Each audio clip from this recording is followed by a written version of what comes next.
am solo waaye beneen combat taxawaat ci diggante ki nga xam ne mooy Nalla Baye Fall ak ki nga xam ne mooy Boy Diogo te bala ñoo sor rek dañuy bàyyi Nalla mu nuyoo Nalla nuyu nañ la. waaw gannaaw bu ma sant yàlla julli si yonent bi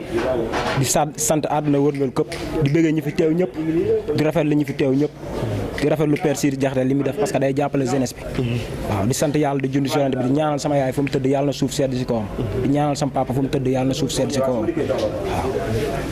Boy Diogo. waaw gannaaw bañ sant yàlla julli si yonent bi sant si ñaari bi maa ngi sant waa Diogo Géej bayuma kenn croisement Darou Ndoye ba Fass Boy ba Diogo Géej bayuma kenn. am na suñu Boy Diogo wala da ngaa ragal adversaire maa ngi nuyu nag sama boy alliance bi alliance Diamaguène bi maa ngi leen di woo ko ci mel ni Diaz ay Cheikh Samb ay ñoom Birane ay ñoom Ibra ñoom ñëpp maa ngi leen woo ci combat bi samay boy lan yoo xamante ne nii lañ toll mais dañ ciy jàpp lu bëree bëri di woo waa Diogo gépp nag di ci woo waa challenge gi may liggéey waa Sénégal maa ngi leen di woo ñoom ñëpp ci combat bi di ci woo DC di ci woo ñëpp daal ay góor a caam maa ngi koy woo ci combat xam nga adversaire bi nga jël naan la ñoom ñëpp maa leen woo ci combat bi may ma woo ñi may woo ci combat bi di nga woote kii moom amul leen lu may commentaire sama digganteeg moom lu dul maanaam suru combat bu ñëwul seen kër laa koy fekk fëgg néegam naan la mii xam man naan la xam nga billaahi wallaahi buñ ma wooyee ni ma combat bi yàqu na barke Serigne Touba dinaa dawal sama oto ñëw fëgg néegam. da nga yaakaar day delloo avance bi kii xam naa ko bu baax day daw baax na naan la gan gi daa mel ni xamuma la de man lamb Sénégal fii nii nit musul wax naa la moo delloo avance man gars yi ñooy daw sama avance ak sëñ Fallou Mbacke mbele coow waaye daa mel ni dala kii day wax ju bari nii rek mais fii man Thiès ku ne xam na ma te daa am loo xamante ni dama ko war a wanoon a wan gars yi yaa ngi xam nga adversaire bi nga jël xam ko moo tax ma jël ko coow li bari na trop yaa ma gën a xam mais lu waraloon ñun adversaire duñ jàpp waral coow li maam dañ ni moo ëpp te man lamb man damaa baaxoo di bëre lamb ñu naan Baye Fall tey du si génn te Thiès nañ xippi seen bët xool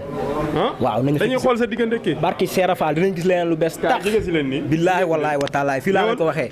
Cheikh Ibrahima Fall laa la giñal dinañ gis lu bees tax maak moom kii jàkkaarloo leen ak caméra yi sa waay li ma la bëgg a xamal mooy gis nga mbàjjum kër mu gerte moom bu koy jaawale ku ne jëri daa jotagul billaahi wallaahi taalaay bu jëri jotee di nga xam ni mbàjjum kër du mbàjjum gerte te kii dina comprendre loolu bis baa bu soobee yàlla suñu borom billaahi yow ñëg moo la dugal ci combat bi billaahi lu ko dugal ci combat bi ñëg moo ko dugal ci combat bi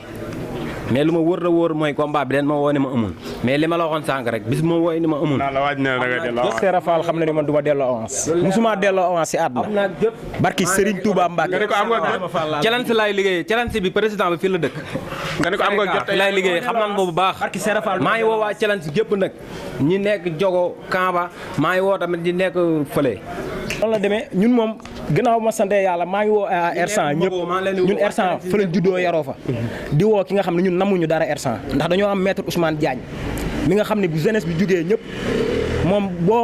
boo sëqatee sax mu ñëw wuyu la wóor na Serigne Touba gis nañ ni muy taxawee jeunesse bi ñun R100 doo nga ñu ñor dara ñoruñu dul R100 ñun gis nañ li muy def ci jeunesse bi maître Ousmane Diagne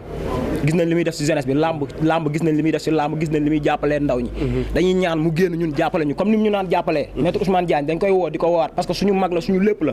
ndax R100 doo nga ko ñor dara ñoru ko lu dul jeunesse bi maître Ousmane Diagne ñi ngi lay woo di woo Baye Fall yëpp sama gars yëpp maa leen di woo Baye Fall waa Terminus waa Darou Salaam waa R100 Sampaate ñëpp maa leen woo di woo maam Ablaye Dieye mu jàpp si di woo sama mag Malick Fall maa ngi koy woo bu baax a baax di woo junior mu jàpp si combat bi di woo Mama Diop sama jarbaat maa ngi koy woo bu baax di woo sama mag bi ne étali maa ngi koy woo Fat Fall maa ngi koy woo mu jàpp si waaw di woo sama mag Khadim Fall depuis Gambie maa ngi koy woo bu baax a baax mu jàpp wax jee bari nii coow li bari rek wër na Serigne Touba Mbacke kii